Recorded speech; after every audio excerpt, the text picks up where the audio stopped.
एक गंभीर खबर इस वक्त अमेरिका के फ्लोरिडा से आई है। फ्लोरिडा के एक नाइट क्लब में हुई अंधाधुंध फायरिंग में अब तक 50 लोगों के मारे जाने की खबर आई है। दर्जनों घायल बताए जा रहे हैं। कम से कम 50 से ज़्यादा लोग घायल बताए जा रहे हैं। नाइट क्लब में अज्ञात बंदूकधारी ने ताबड़तोड़ फायरिंग कर दी, जिससे क्लब में देखते ही देखते लाशें बिछ गईं और मस्ती का माहौल गोलियों की बौछार के बाद मातम में तब्दील हो गया। हालांकि इस हमलावर को भी मार गिराया गया है। सीधे हमारी संवाददाता स्मिता शर्मा के पास आपको लिए चलते हैं। स्मिता, कौन था ये शख्स, कैसे ये फायरिंग हुई, क्या कुछ पता चल पाया है आपको स्मिता?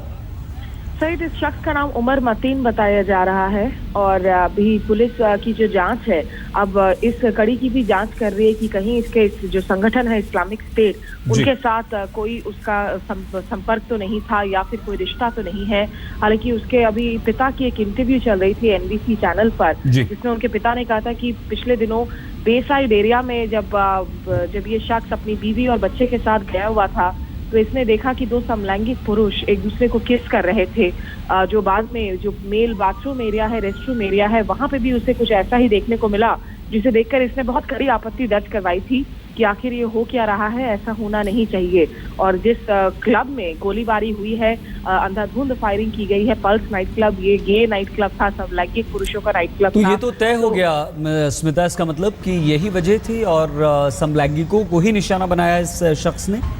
देखिए, ये अब उनके पिता की वर्जन है। निश्चित रूप से इसमें और ज्यादा जांच की विशेष है। मुझे नहीं लगता है कि इसमें हमें इस पर जो है ये स्पेकुलेशन है, अटकलें हैं, अटकलों को जो है तुरंत हम पुष्ट रूप से कह सकते हैं। लेकिन निश्चित रूप से अमेरिका में इस तरह के जो वारदातें हुए हैं, वर्जीनिया टेक में 2007 में एक गोलीबारी हुई थी यूनिवर्सिटी कैंपस में, जिसमें 32 लोग मारे गए थे।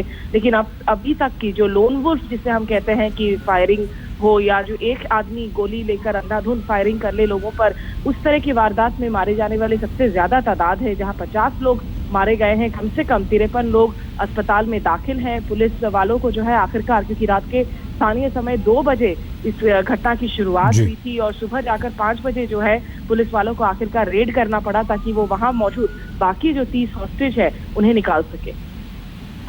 बहुत धन्यवाद स्मिता आपका। स्मिता शर्मा हमारी संवाददाता जानकारी दे रही थी और पिता के अनुसार वो समलैंगिकों को देखकर परेशान हुआ था जो शख्स, लेकिन फिलहाल इसके बारे में कोई आधिकारिक पुष्टि नहीं हो पाई है कि क्यों इस घटना को अंजाम दिया गया, क्यों इस तरह की हरकत उसने की।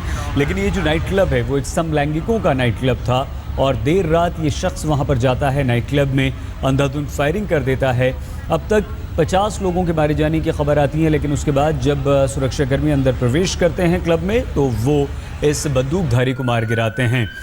ये तस्वीरें हम आपको वहीं की दिखा रहे हैं। हालांकि इस घटना के बाद पूरे इलाके को, उस नाइट क्लब के आसपास के इलाके को खाली करवा लिया गया। वहाँ पर पूरी तरह से सुरक्षा बलों ने अपना कब्जा कर लिया और इस आशंका से कि कहीं कोई और इस तरह का हमला ना हो, इस तरह की हरकत ना हो।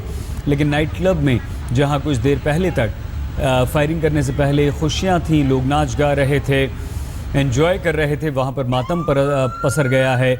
और एक दो नहीं बल्कि 50 लोगों की अभी तक खबर आई है कि 50 लोग मारे जा चुके हैं और ये काफ़ी देर तक हत्या का ये खेल चलता रहा। रात 2 बजे ये शख्स इस नाइट क्लब में जाता है, गोलियां बरसाना शुरू करता है और उसके बाद सुबह 5 बजे तक ये हत्या उसकी चलती रहती है। लेकिन इकलौता ये शख्स था, इतना हथियार इसके पास कैसे आया, इतनी सारी गोलियां लेकर वो कैसे पहुंचा, किस हथियार से, कौन सा वो वेपन था, कौन सी वो बंदूक थी जिससे उसने इतने बड़े हत्याकांड को अंजाम दिया है, ये सब जांच के विषय हैं। इन पर जांच भी चल रही है। लेकिन फ़िलहाल वहाँ से लाशों को हटाने का काम चल रहा है, उनकी पहचान करके उनके परिजनों को बताया जा रहा है। लेकिन एक बार फिर से ये सवाल तो खड़ा ही हो गया है।